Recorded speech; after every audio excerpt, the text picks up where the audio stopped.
Hello everyone, welcome to my channel. So today I'm gonna continue the last session which was digital forensic. So today I will be continuing the as a part 2 digital forensic. Before in a session 1 I told you about the basic overview about digital forensics and using a tool to compare the registry whether the registry has been modified or not, right?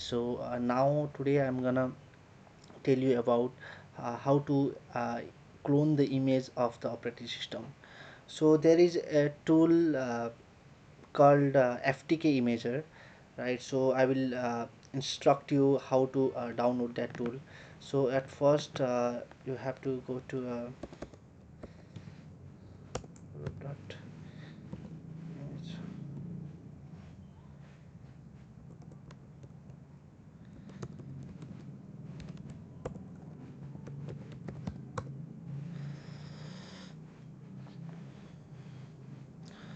So there is a URL called accessdata.com. So it's a company. So they provide a product and services about different kinds of tools, right?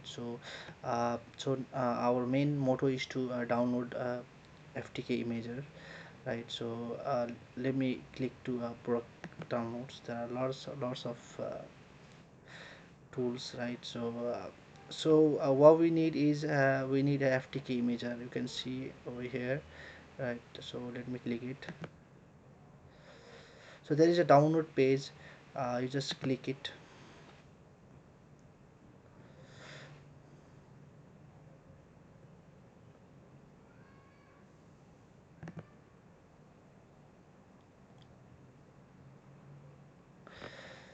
So here we come at FTK Imager page, right? So you have to fill up your information on this form, right? So there is a first name, last name, email, phone, every information you have to fill it up, right? Actually I have already downloaded this tool, so you just have to submit this, right? So there will be kind of notification on your email address, so they will instruct you after that. It's a not so difficult job, so it will be pretty much easier to install this tool. So now let me go to FTK Imager.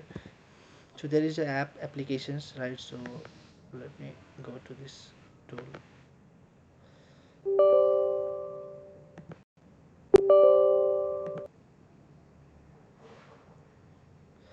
Yeah, so this is the FTK Imager tool.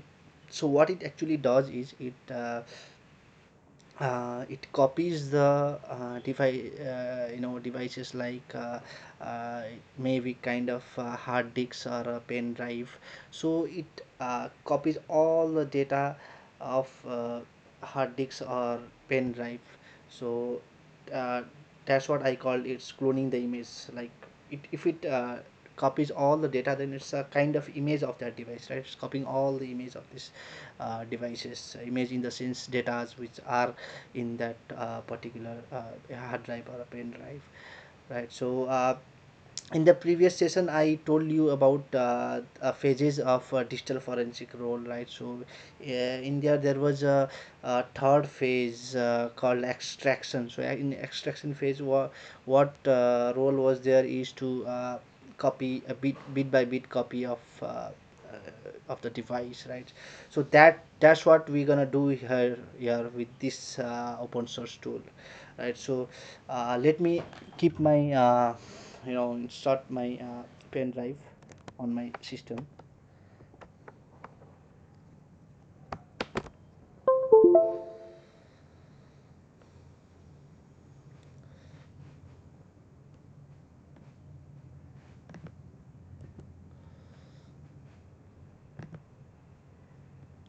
So this is my USB drive I have inserted, right? So it's 32 gigabyte. It has a space on this USB drive, right? Now I'm gonna take a bit by bit copy of this USB drive, uh, taking an image of this USB drive, right? Let me cancel this. Okay, so now let me go to the file and then click create a disk image, right? So that's what I told you, how to take to copy the image of the pen drive or a hard disk, right? So there are radio button, you can see there's a source evidence type. So what kind of uh, types evidence types are there? Like there are a physical drive, so our pen drive comes under physical drive, right? So logical drive may be kind of a C drive or D drive. So these are the drives. So likewise, there are a lot of image files are there. Fernico device are there. Like so. We have a physical drive inserted in our system. Uh, so let it be, right. So here we have to specify our device. So I have told you USB flash drive 31 GB USB. So this is the USB drive that I really want to take the image of, or in the sense copy bit by bit copy of this device. So let me finish it. So here we have to specify the image destination, right? So there are the destination image type. There are smart E0101 is there, AFF is there. So basically we usually select a raw DD extension type.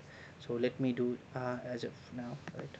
So here is a form. So we have to fill it the general information about the device that we gonna take clone a image of that particular pen drive, right? So case number can be anything as you wish. What do you wish to give the case number? 1 2 3 4, let me give 1 2 3 as of now. So it will be better if you will give the date, right? So in which date you are uh, going to take this copy this pen drive. So for me, just for demo, I'm just keeping any random number, right? Evidence number also, let me give 1 2 3 4 5 unique description. So we have to describe about what you're gonna do. So I'm just typing USB drive cloning examiner. So I am the examiner, right? So I am doing this copy. So let me write my name. So notes anything.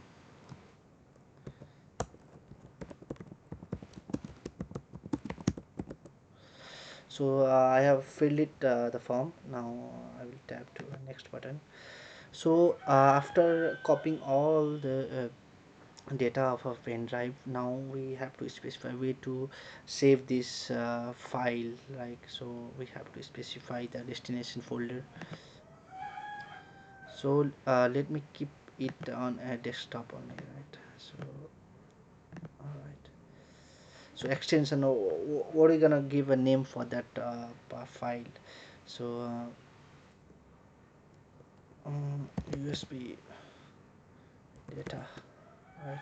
So these are the fragments, right? So image fragments 1500 is a default one. So if you have 32 GB pen drive like I have now, right? So it will divide into these fragments, and it will save this file. So as of now I don't want any kind of fragments, so let me keep it as 0. So this all the data will be in a file, right? So let me finish it. Verify images after they are created. Yeah, we have to tick it because uh, we should verify match the hash value. For that we have to tick these options and pre-calculate the progress. Even we need these options as well, right? So let me start this now. Store image. All right, so we have very few space on a C drive. So let me oops what we're going to is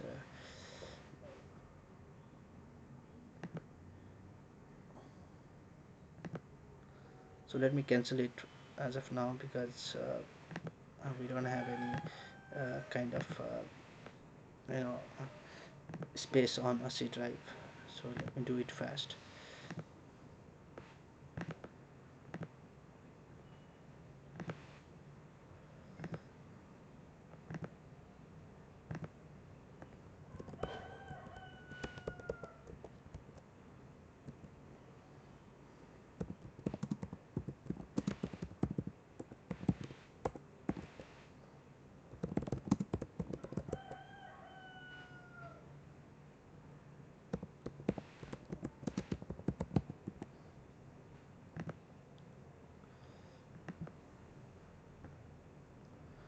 So I will keep it on G drive.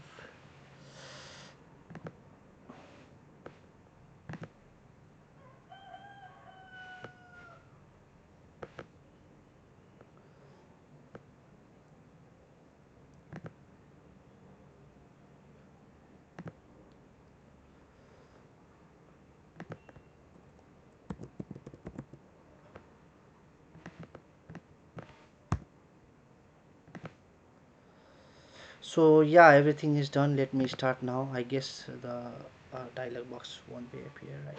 So yeah, so uh, it's in progress. So it is copying the data of the USB data, right? So so it will take a few minutes. So uh, let me pause it as of now.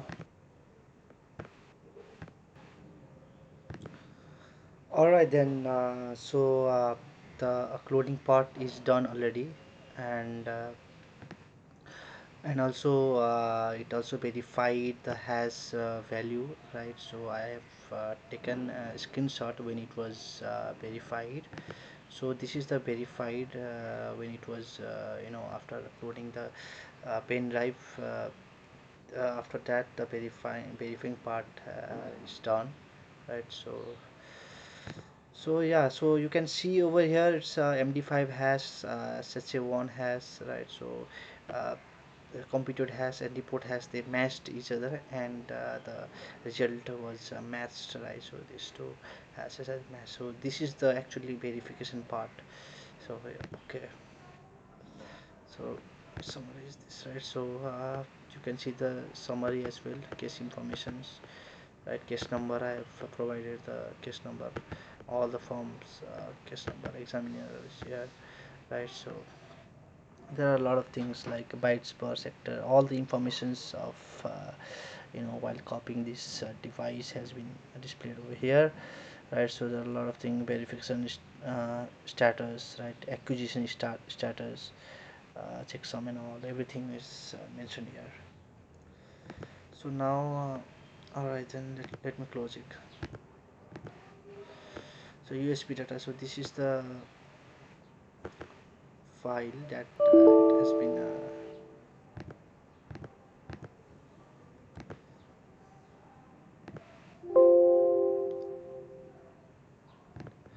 oops, actually I have kept it on a D drive because in C drive there was not enough space, right? So okay, we did kept maybe D drive development. So yeah, you can just see there is a text document. So that information that I have shown you earlier, that is the same information. So you can go into this. All right.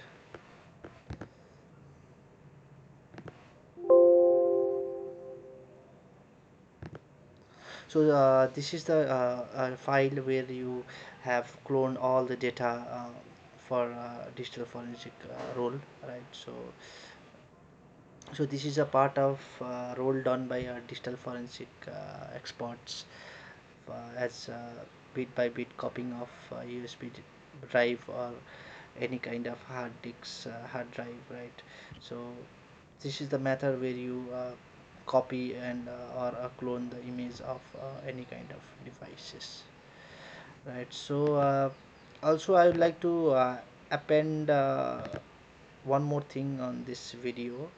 So I'd like to tell you about browser forensic, right? So browser forensic means there are a lot of browsers like Google Chrome, Opera is there, and Mozilla Firefox, Tor browser is there, and these are the popular browsers which are extensively used by the people, and there are a lot of browser as well. So of that browser there are a lot of history is there, right? There are a lot of information we can get from history part also.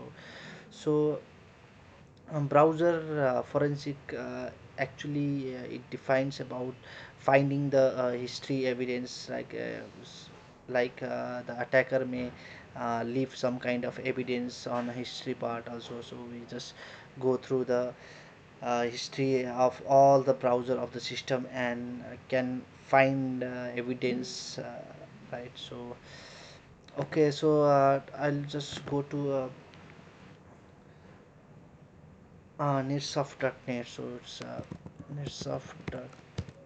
So this is the website where we can get all tools where we can, get the history of all browsers on any kind of systems. So okay, so these are the this is the page. So let me Google Doc and get the particular tool. Right.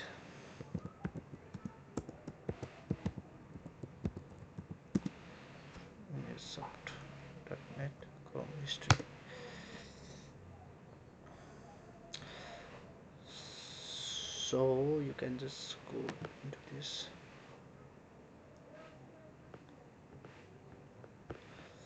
So these are the browsing history tools. You can get it over down, I guess.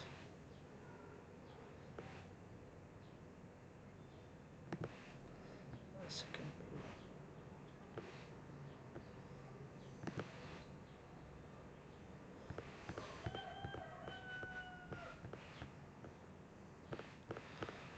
So you can just go through the documentation how these tools work, right? If it will be quite fruitful to you also, right? So I have already read this document. So let me directly download this tool.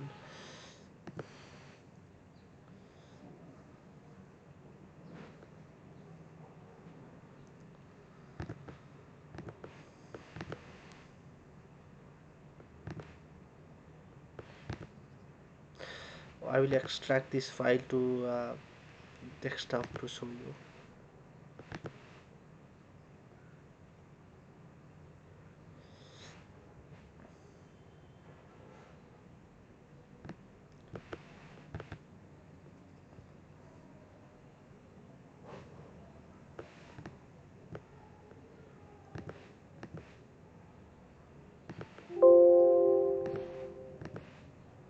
So yeah, so it has been extracted on desktop, right? So so this is the application that I have downloaded. So let me go to this applications, right?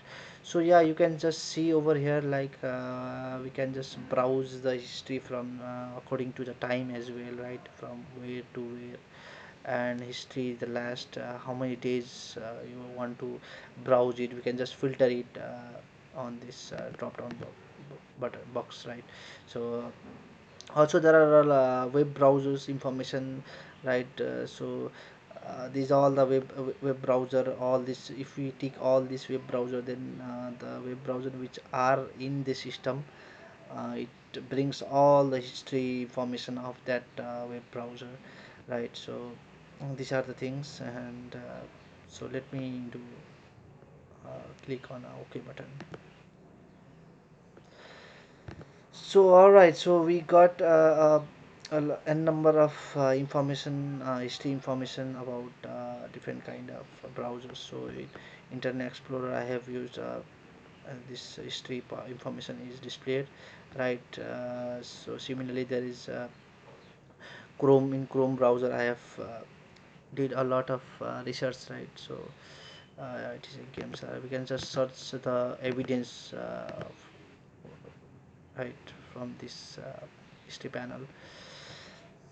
So from here we can just get all the history information from all the web browsers. So the main motto of doing this browser forensic is to get the evidence. Suppose a criminal is walking on the system, and he tries to hack the system, and he tries to research on that, right? On a web browser he try to research on that. So let's say he researches about metasploit, how to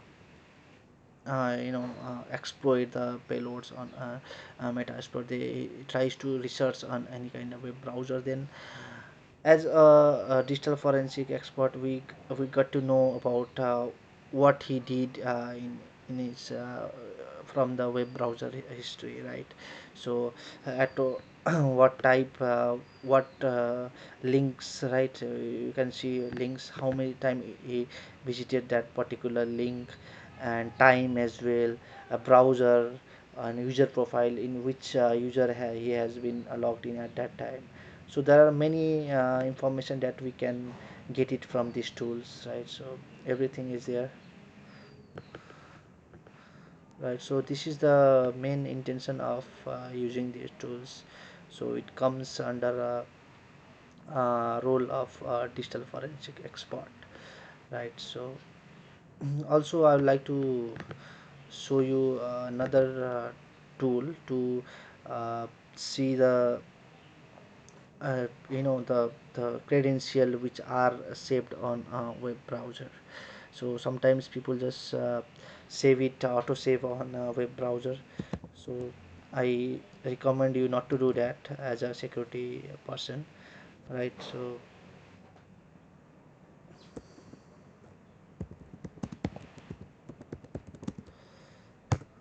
this is the link.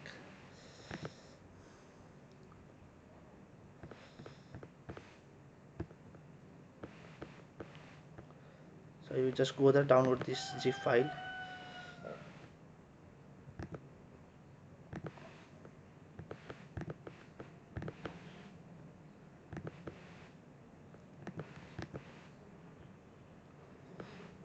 Just extract it on desktop.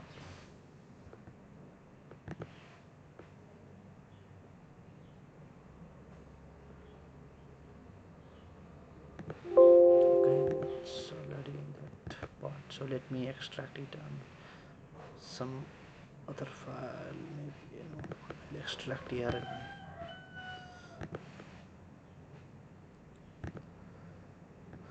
So it's asking a password. So I guess it's mentioned on a document. So let me go to the document. So here is the password. So you just copy this password and keep it on that file.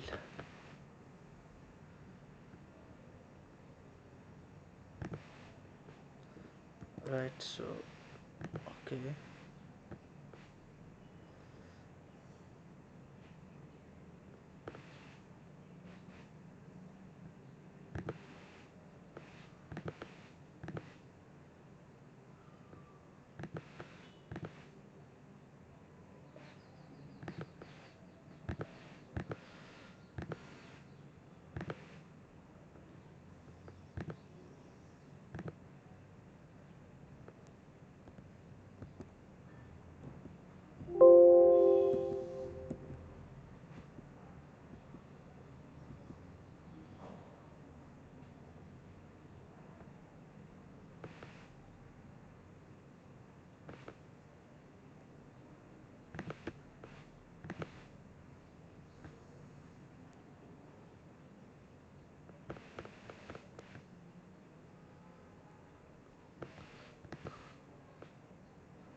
So yeah, I have opened this tool, right?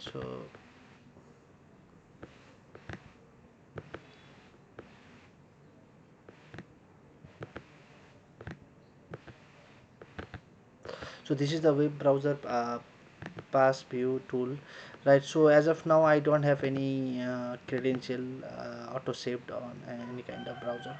So this is the way to get the credentials of so suppose you have forgotten your password, so you can just go through this tool and just, if it is auto saved, then you can just get the password. So uh, even in digital forensics field also, we have to do some to get the credential of user, right? So this is the way to get the auto saved credentials of any user who have already saved the credential on a browser. So this is the thing for today. So I hope you really like this video. So thank you guys. In the next session I will tell you about OS forensics, which is one of the important part in digital forensic field, right? So thank you guys. See you next time.